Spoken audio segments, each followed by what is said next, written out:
Hello and welcome to the Franchise Tag Podcast. Our glorious leader Freddie is not with us. He's away in America. So you've got to put up with me for hosting. I'm joined by Adam and Gareth. We're going to go over week 2 is in the books. We're going to talk about it. We're going to talk about the upsets, the comebacks, the disappointment. So let's get right into it. Adam, week 2, what were your thoughts? It was all a bit mental, wasn't it? Really, it was pretty crazy, to be honest. Some crazy results. Miami coming back from so far behind against one of the better teams as well in the Ravens, so that was pretty mental.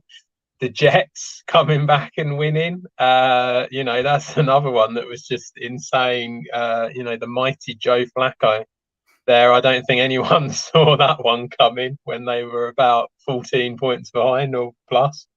And just I think I heard today that it's the first time since 2011 that the Jets, the Jags, the Lions, and the Giants have all won it on one single weekend.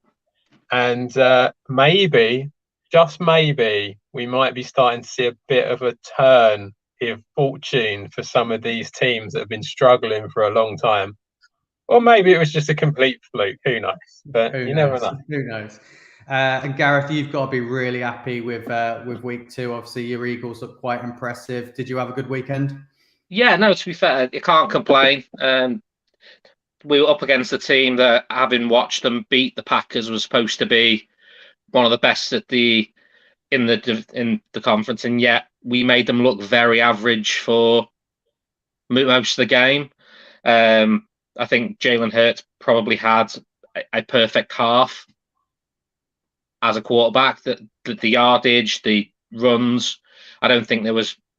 It was basically almost like watching Vic. I know it's obviously a bit of a reach that very early on, but like it's reminded me of like Vic-esque with how he was, particularly that long ball to Quez Watkins for a guy who apparently doesn't have an arm. That seemed to go a sizable distance. So for me, very, very happy. But then again, I can't be the only person on this call happy with the results as well, because I think we got a clean sweep of wins for a rare treat for us all. Yeah, I mean, I'm happy. I mean, there's more positive to take for me, obviously being a Giants fan and scraping for another victory. And Graham Gano just sort of seems a bit automatic for the last 2 seasons. So I'm going to rely on defense and Gano at the moment. That seems to be the way forward for us. I think we can use him in the next couple of weeks. I think there is a strong possibility we could go 4-0. So I am a happy boy. And Adam, you've got to be a happy boy. The Packers bouncing back and looking like a little bit more like themselves. Still not trusting those young receivers, but definitely a good performance. Yeah, a better performance. And as we always know with the Packers, they like to take week 1 off. Apparently, it's a new thing that they've decided to do. I mean, it was better. The one thing the Bears were. It's rough, isn't it? It really is in Chicago at the moment for them. They really struggled. I thought that what I saw, I thought that Justin Fields was okay, but he's not got anything there to help him. This is the problem. It's such a tough gig for him at the moment, and he basically needs to be playing water polo, doesn't he? It's the only chance they have of winning a game is if they're playing under like 3 feet of water. Yeah, it's not great for him at the moment, and I don't know. I don't see it changing. I think that's the problem with the Bears. I just don't really see it changing. But yeah, it was great to get a win. I wouldn't get mega excited about it because, as you said, the rookies still not really being used that much. Sammy Watkins was used quite a bit more than what he was in the first week. Obviously, Lazard back was a massive plus for them. Jenkins back on the O-line is a huge plus for them. Hopefully, Bakhtiari will decide that his body can play at some point. And yeah, I mean, I think it's one of them where it's just a little bit better. And this is what you saw last year with the Packers. They slowly sort of got a bit better and better. Having said all that, Bucks away next week is never a good place for Rodgers. Never has been. So I must admit, I wouldn't have been shocked if we were 1-2 after the first 3 weeks. I really wouldn't. But after that, I think you'll start seeing an improvement.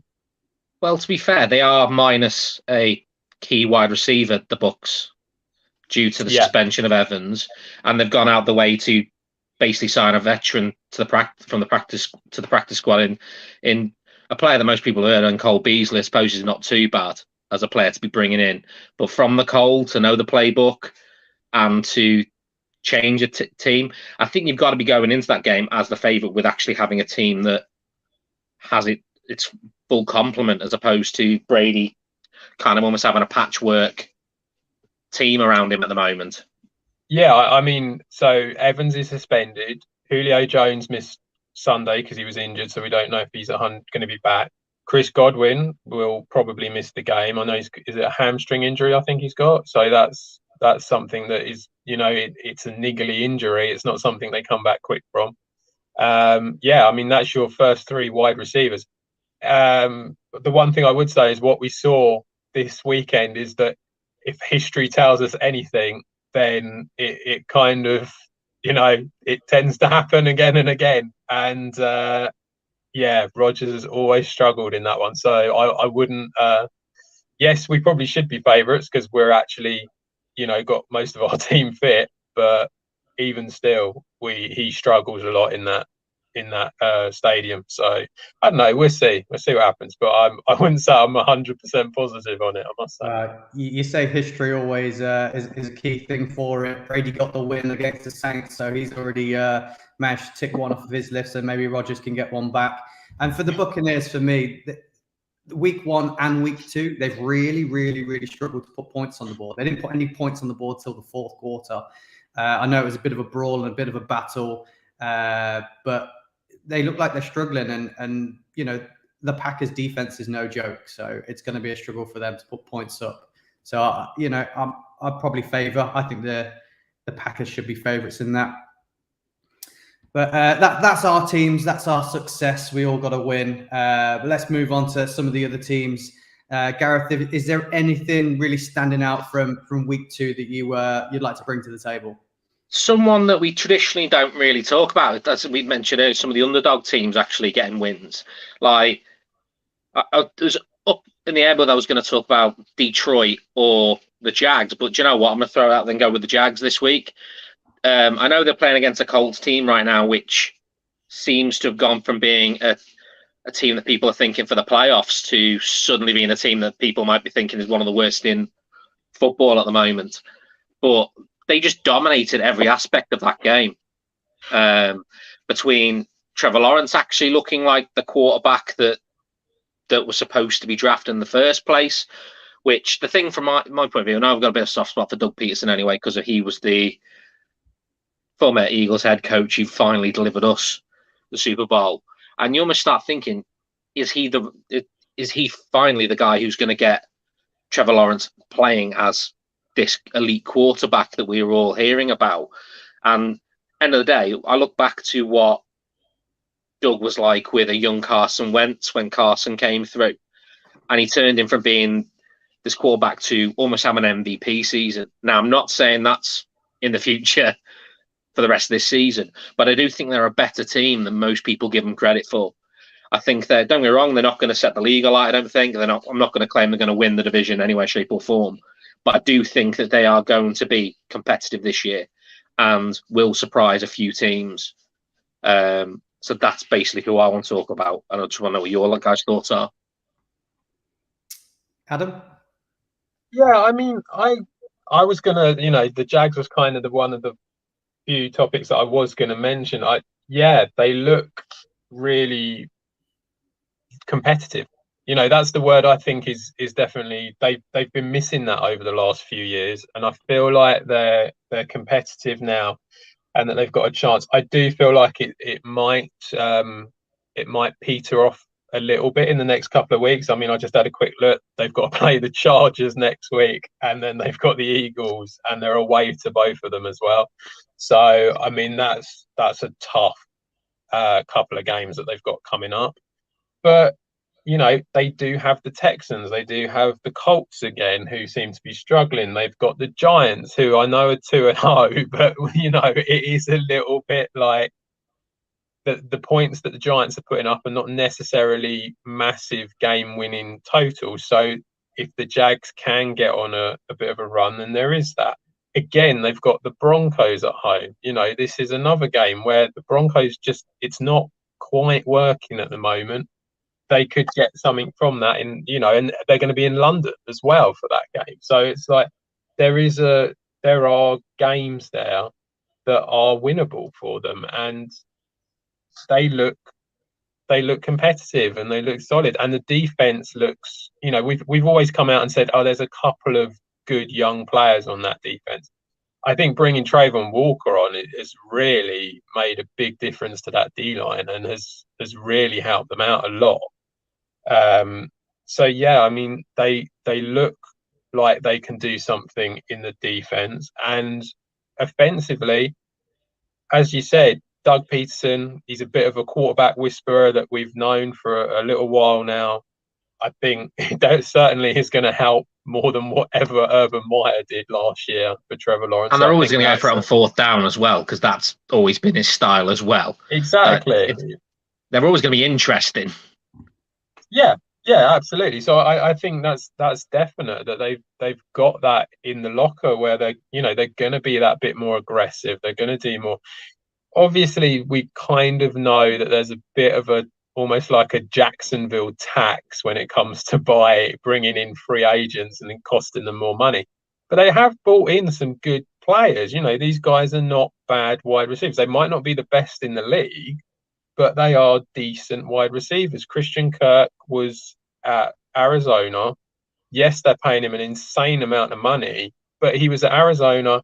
He was a decent number 2 at Arizona, and you've seen already what he can do. So he's actually not a bad acquisition in that respect. Zay Jones is another one. He was at the Raiders. Was he great? Not amazing, but he was all right. And you can see that they're starting to build a bit of a rapport with Trevor Lawrence, and it's going okay in that. And then you've got the 2 running backs as well, who both look decent, and James Robinson, especially coming back from his injury, looks very, very good.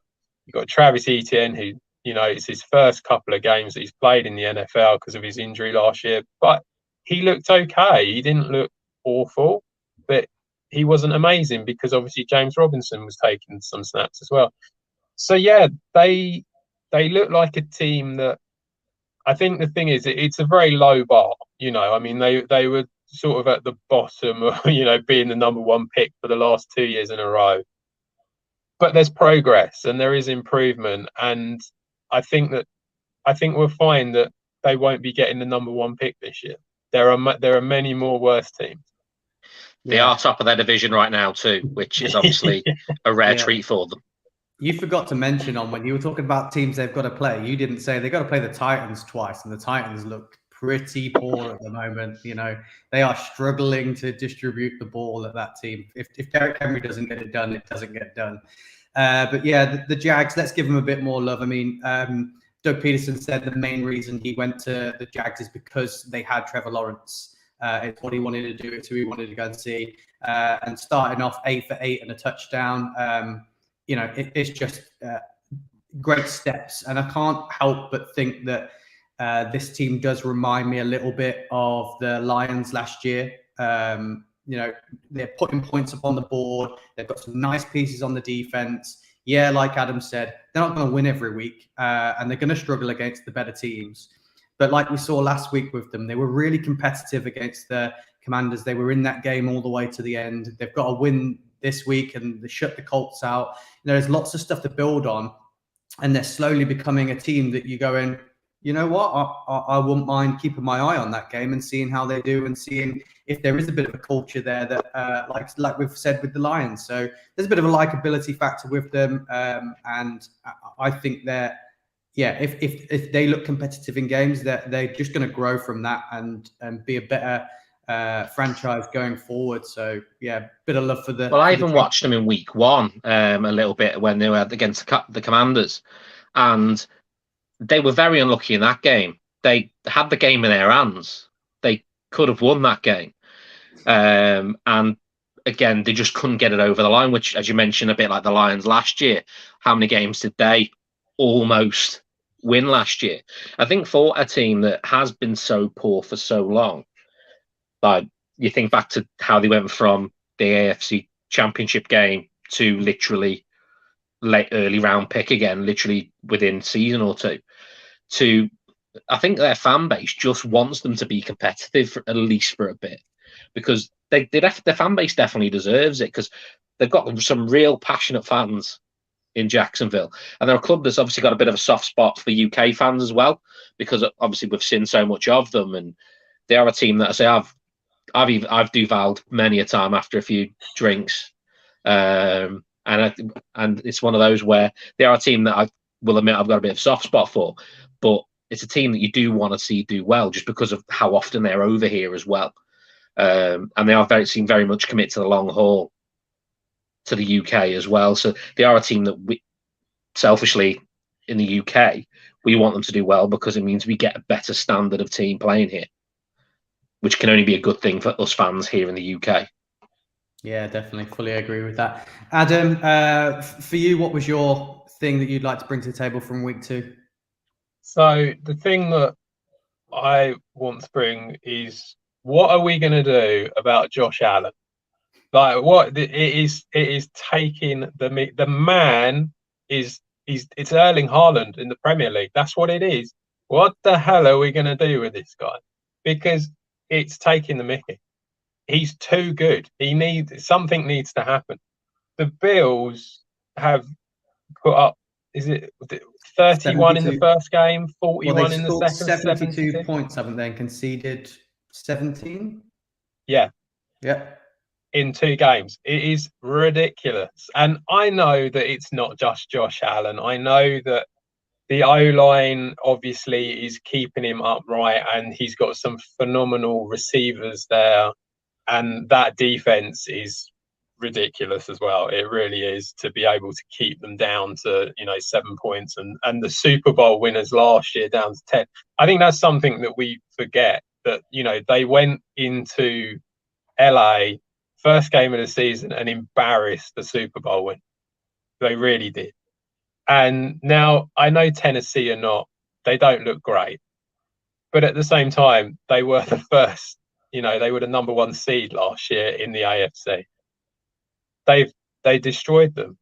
They absolutely destroyed them last night. And it's ridiculous, because you've got so many so many good players on that team now, where you just sort of think to yourself, where are the losses coming, and who are they actually coming against? Because forget about the season, like the regular season, because they're not gonna, they will win. They're not gonna win every game, but they will win probably, I don't know, 14 games, 13 games relatively comfortably. So they'll be in the playoffs. So who in the AFC beats them?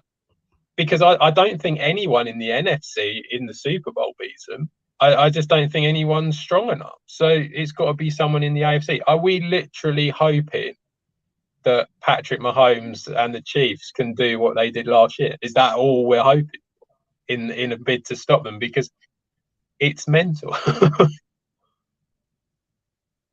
Gareth?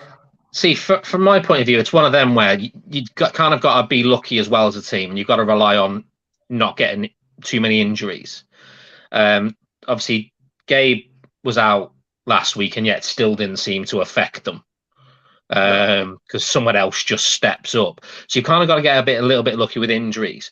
And to be fair, they traditionally aren't a team you expect to see half their squad go down. They're not like sad to hear for me to say, like an Eagles side that traditionally I expect to lose at least 4 players in the next few weeks. But at the same point, all the things that Adam said in relation to just Josh Allen, he is basically a cheat code right now.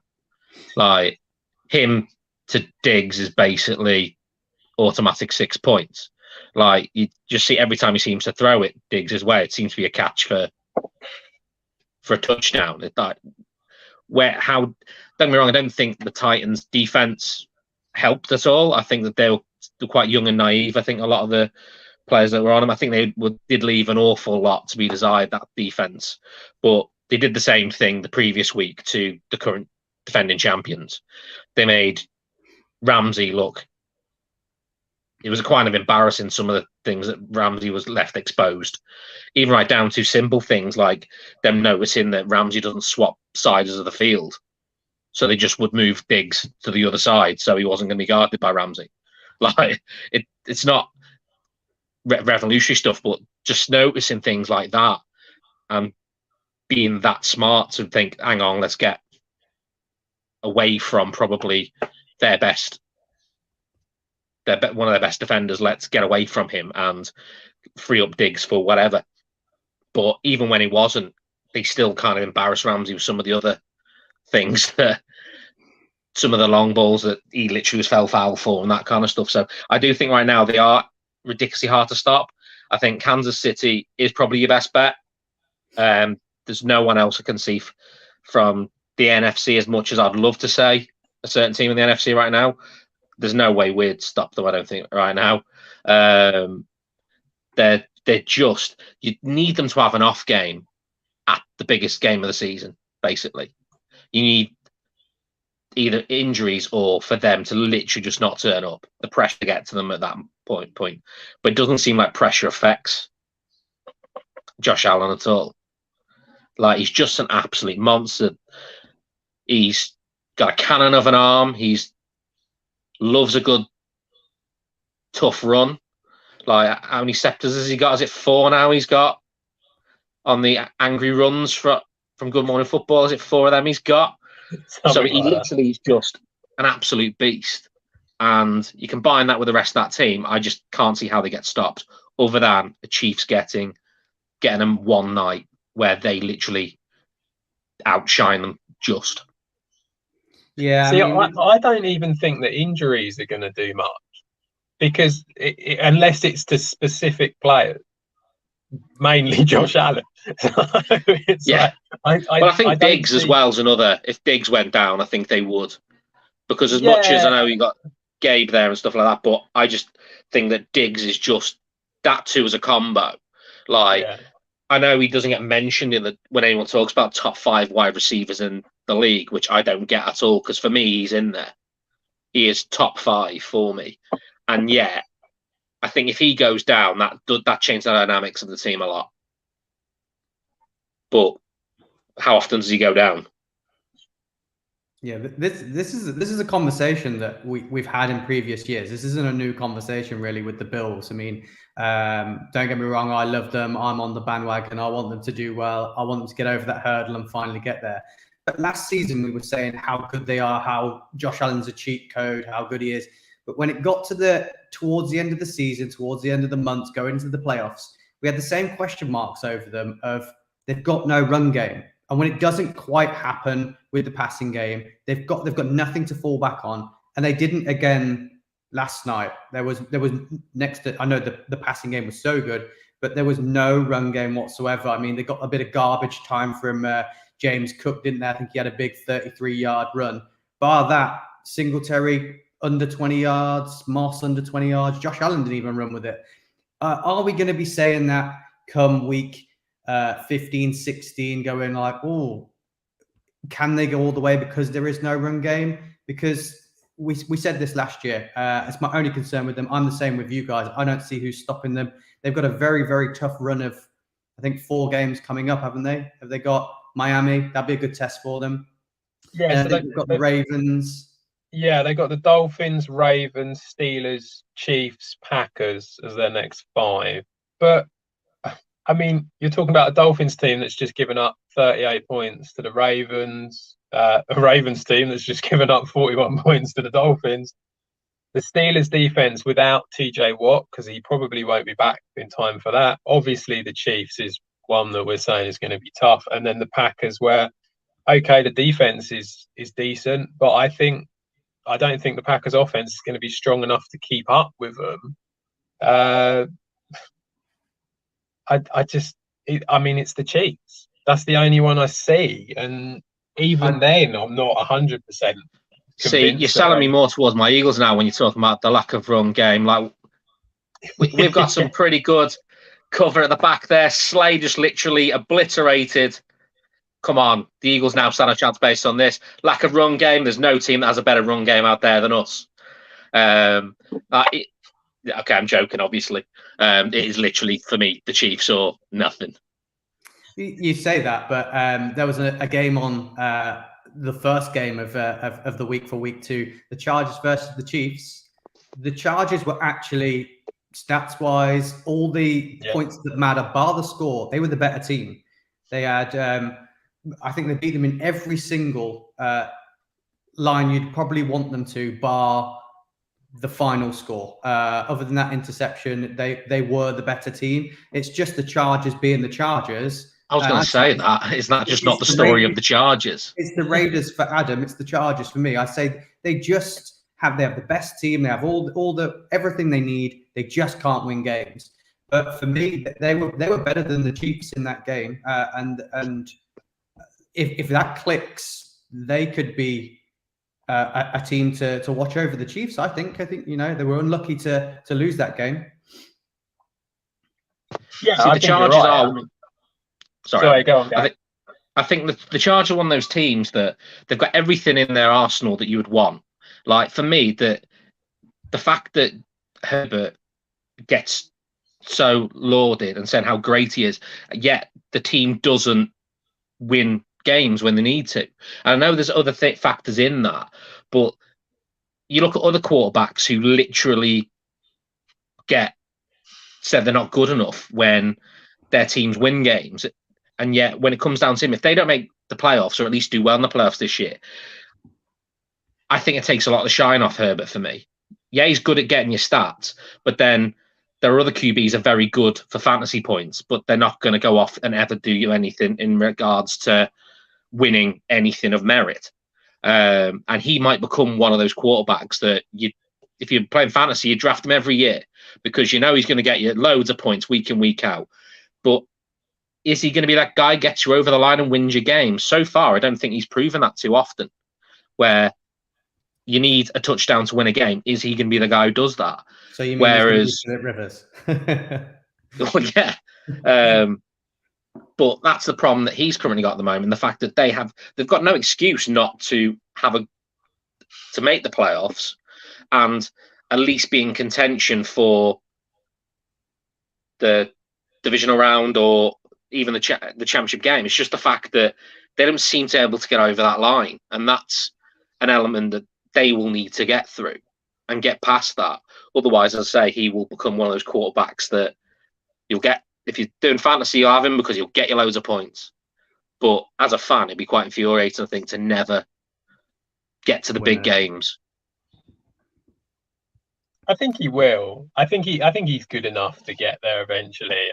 It's the whole team, and they need to gel. They're one of them where they've brought in some big players, and it needs to gel a bit. And they look all right. I think he's good enough for it, and to get there, it's just these. I mean, he is still a bit younger, and I think the problem is inevitably he gets compared to like Mahomes because they're in the same division and stuff like that. But I think he's a good enough quarterback to get there, but it might just take a bit more time with him. Well, we've talked about how much we praising the Jags, we've praised the Bills. There's been a bit of praise for the Lions, but is there any teams that we need to hit the panic button? What's going on at the Bengals? Are you guys worried about them? 0-2. Is there a bit of hangover? What are you saying, Adam? The Bengals it's a weird one, isn't it? It really has been quite strange because we both, when we did the preview, we were both pretty adamant that they'll win the division. That they're two. We both came out and said that the Ravens were certainly going to be a lot better than they were last year, but we felt they would beat the rest quite easily, and they've really, really struggled. I think the O-line, it reminds me of the Kansas City O-line. I think it's going to take about 6 to 8 weeks for it to gel and for it to work. I know that they're more experienced players rather than drafted players, but I think it's just what it is. Sometimes it takes a while for it to come together. So I think that O-line will take a little bit of time.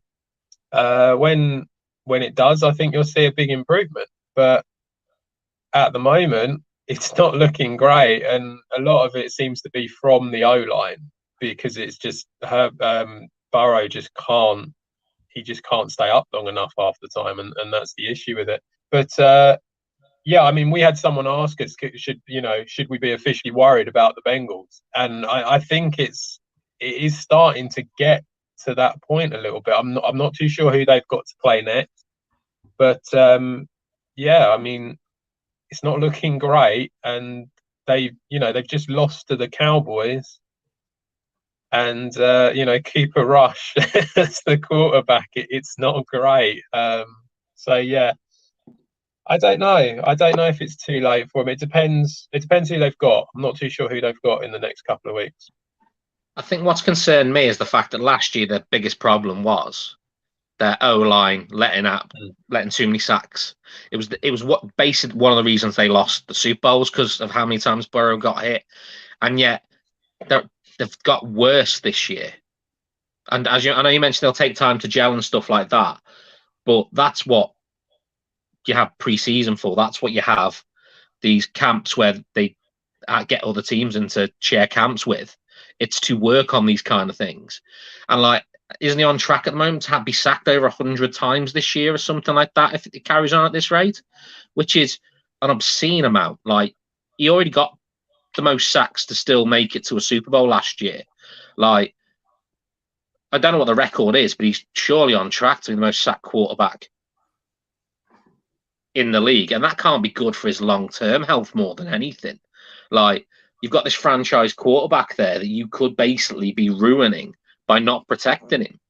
And it's, to be fair, the Bengals are a team that, I say, my dad's a massive Bengals fan, so I always feel bad like slating them so much, because it took them a long time to become good. But at the same point, they're just taking a massive backward step. And the wide receivers are still going to be as good as they were last year if you can get the ball to them. But you can't get the ball anywhere near them, because by the time Burrow looks up, he's on his backside. How can a team get points on the board if you cannot protect your quarterback? It's the only thing they can do is things like try and see if they can utilize screens, because they know they're not going to block them, so they might as well try other screen plays to see whether that will free up a bit of space. But other than that, I can't see anything that they can do at this point. I think they are at risk of having a horrific season just because they can't protect one of their main prized assets.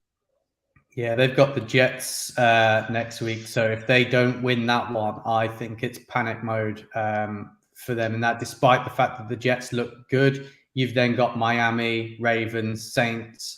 You've got the Falcons in there, but I agree with Adam. I think it's about that O-line clicking. They're all pros on that offensive line. So as soon as it clicks, I think they'll be able to beat most teams they come up against. I think the bar sort of the Chiefs, Bills, the ones we've talked about, I think they've got the ability to beat everybody else if that O-line clicks. I think that's all that needs to happen. And it just shows that not playing your starters in preseason sort of does hold you back a little bit, because the team's currently winning and currently playing well, and the teams that played their starters. So I think there's a little bit about that there. I know they were worried about Burrow and his injury or his ops or anything like that, but equally, I'd be more worried with the amount of battering he's getting in the first 2 weeks. So, Adam, do you think there's anything in not playing in the preseason? Yeah. I'm assuming you've come to me for a reason. As a Packers fan, we don't play the offense in the preseason. Look how well that worked in week 1. It's exactly the same last week. I don't get it. I think you're going to see this more often though, because especially if what the the NFL hope to do when it comes to like expansion and getting bigger and things like that. The theory behind it is that, oh, maybe in the future, instead of being 17 games and 3 preseason, we go 18 games and 2 preseason. That is something that's been mentioned. So that's, I think it is a thing. If you don't get game time, it's all well and good having these camps with other teams, and they probably are going quite hard, but at the same time, both sets of coaches are not going to want their players to go down in a pointless pre-season exercise. So it becomes almost like you don't gel until you actually have game time. You look at the first week with the Packers and their offense, they went to Minnesota. It looked like they'd never met. So, it's you look at this O-line on the Bengals, none of them really, and certainly none of the experienced guys did anything in preseason. Did Burrow do anything? I don't think he played, did he? No, he didn't play at all in preseason.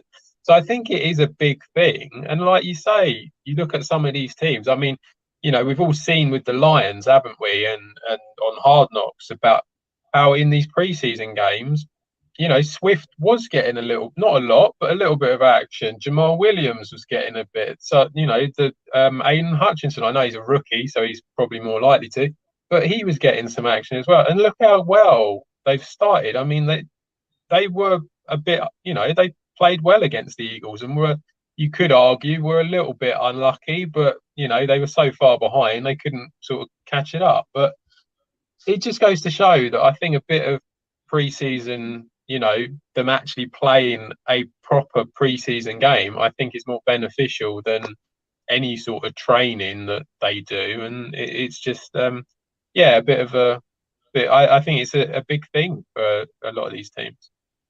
Well, you look as well with speak of the Lions there, it allows you to discover players that potentially might not have started for you. Look at that Rodriguez, or Rodrigo, as they affectionately know him. He's gone from being a player that no one had really put much thought into to being, was it their 3rd number 1 selling jersey by the end of Hard Knocks?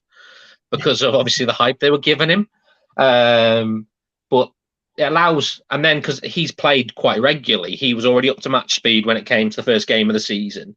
He's also got a bit of confidence with the fact that he's gone from being a potential player from, not necessarily, he wasn't ever at risk, I don't think, of being cut or anything like that, but he was a player that was not going to be started, to being a player that is now a starter. So he's got the game time, the confidence that's clearly given him, and he has since shone since he started to play. Like, obviously, I watched the Eagles versus Lions game intently, and he was probably one of their better defenders that day. As much as Hutchinson's obviously the big name on that defense, he was quiet against us. A lot of the tackles were coming from Rodriguez, whichever name he wants to go by. But he was phenomenal that game. And there was a lot of hype. Even the commentators were saying like how much hype there is around him. Whereas a lot of that you do think is he did get a lot of snaps during preseason. He did get a lot of, even during camps and stuff, he was in mixed camp. He looked good during that.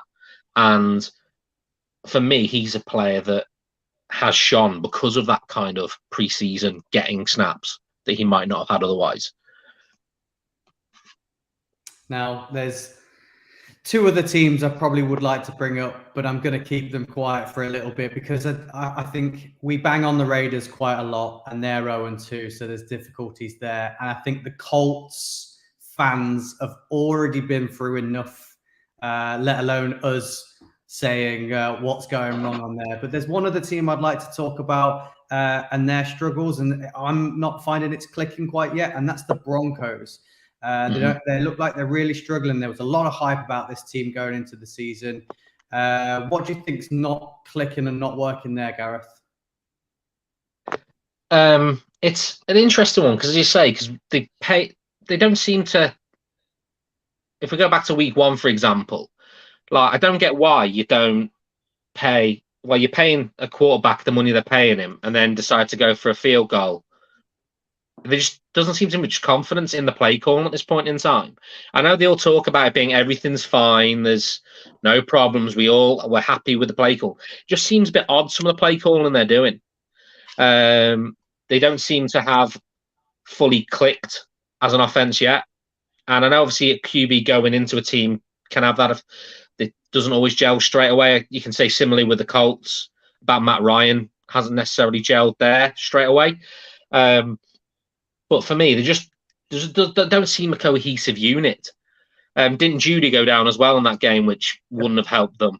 He's don't get me wrong, he's one of a few weapons they've got there, but he's a hell of a weapon to go down on him. Is there anything else on him? Is he out long term? Have they said? No, he's day to day. Oh, is he? But yeah, him going down obviously doesn't help because obviously he's one of your main targets. There just doesn't seem to be that cohesion that you'd want from a team even at this early stage in the season for me. So they're the two things for me. I think the play calling just seems odd combined with the sheer lack of cohesion.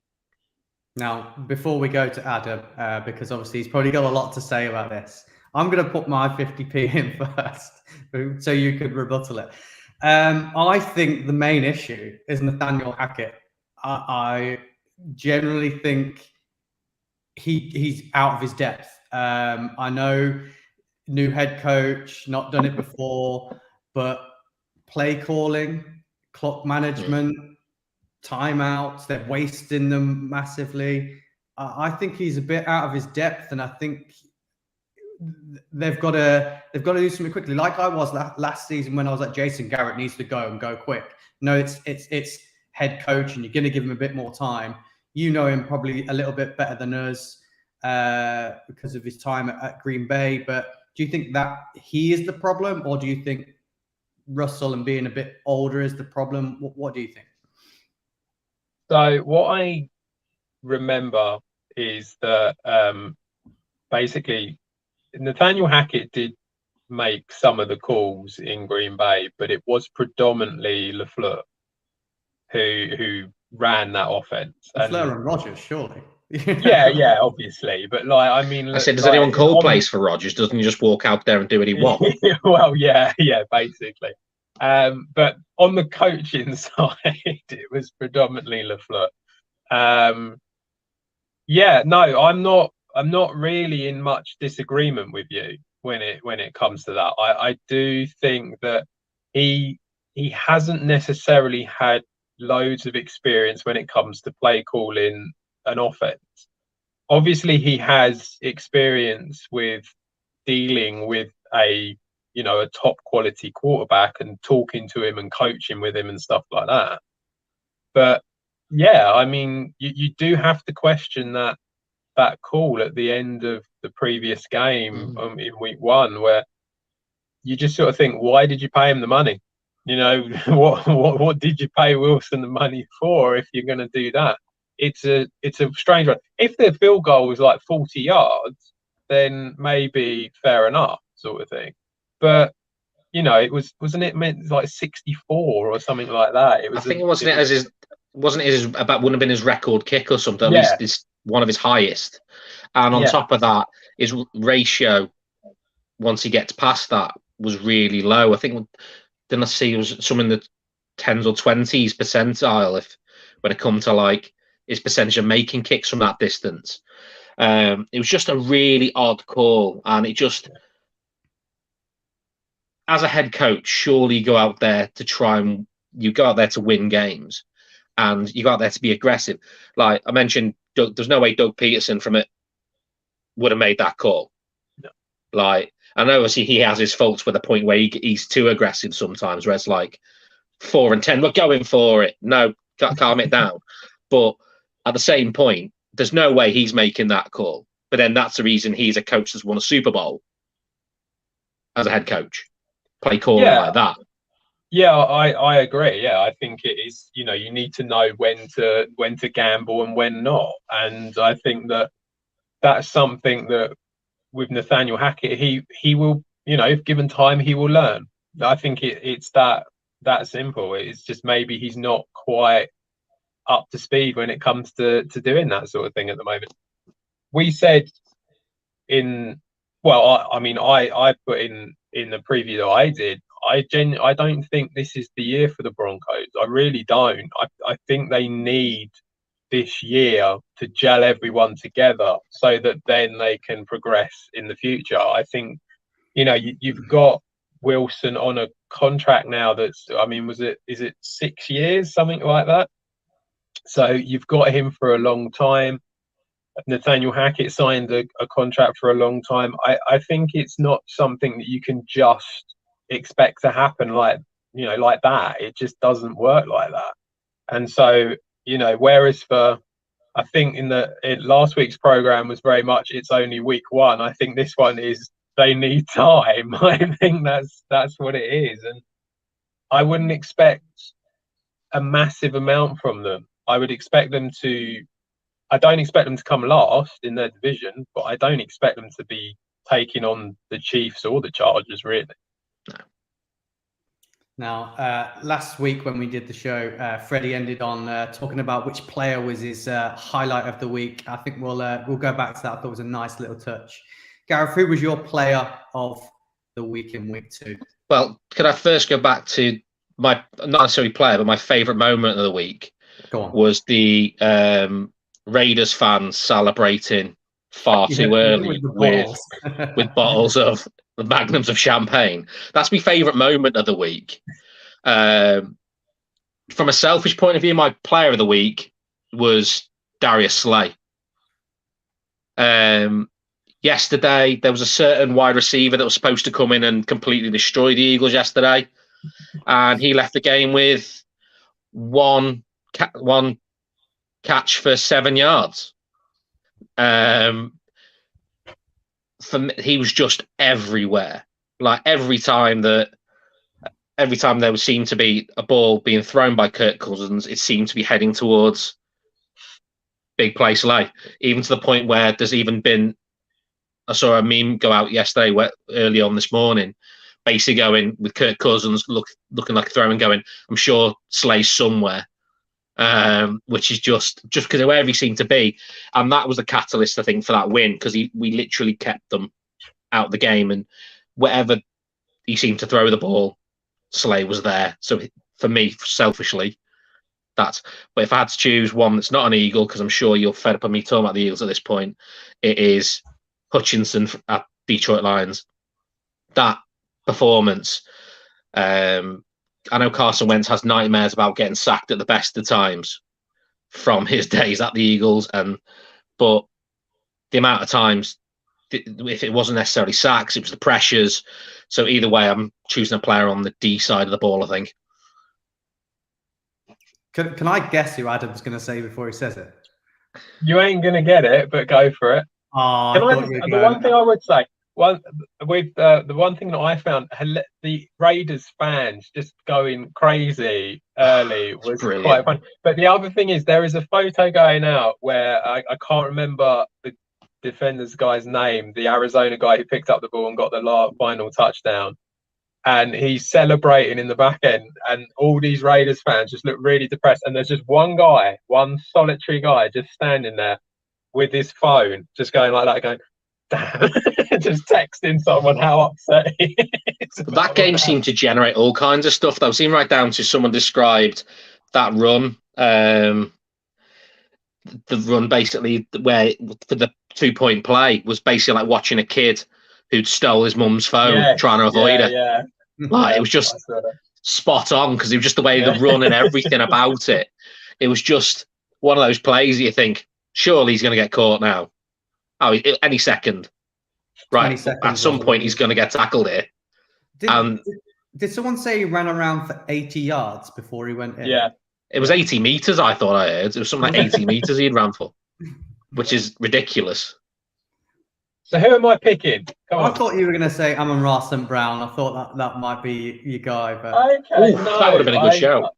Yeah, I hadn't thought of him. I had two. One is very boring.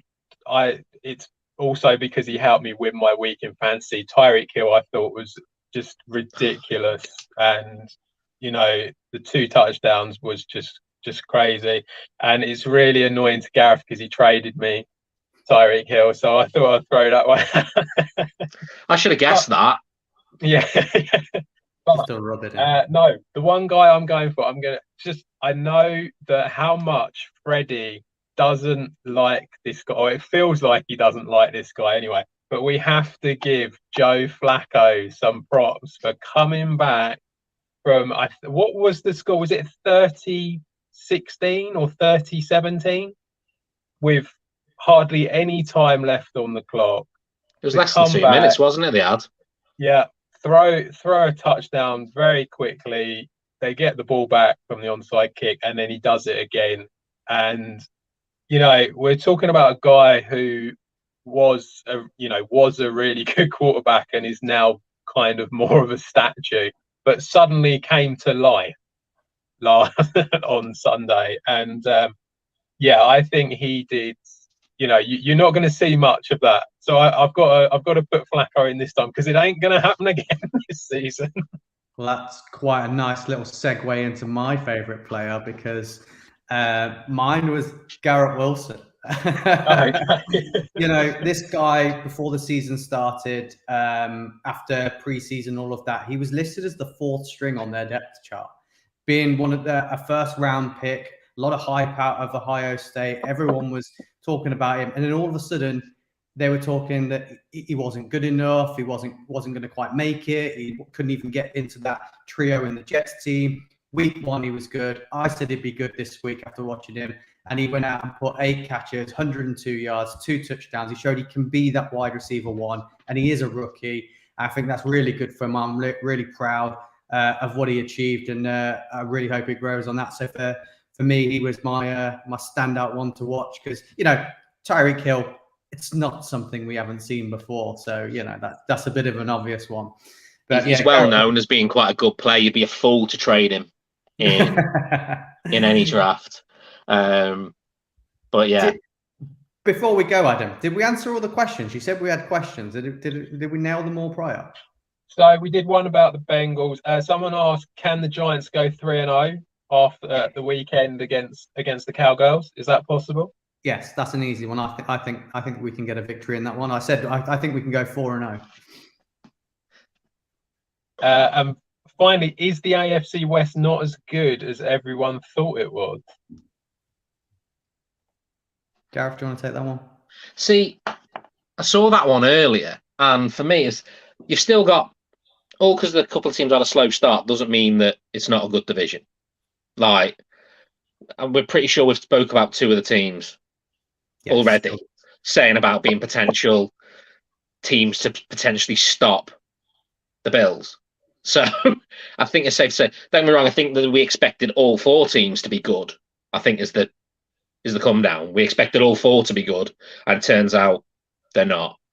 I think that's the difference. I think that we expected everyone to be good in that division, and it turns out there's only 2 teams that are. Yeah, as you said, I think the real reason behind it is that it was almost like everyone was just automatically assuming that 3 of them teams would be in the playoffs. There was even talk about, is it possible that all 4 could end up in the playoffs? So I think because it's come from such a high bar that everyone felt that was what was going to happen. I think that was all it was. But yeah, that was it.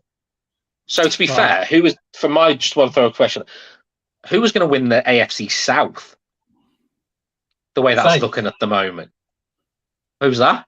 Saints. Yeah, I said that from the AFC South. AFC South. Oh, sorry, I was going. The division has 1 win between them.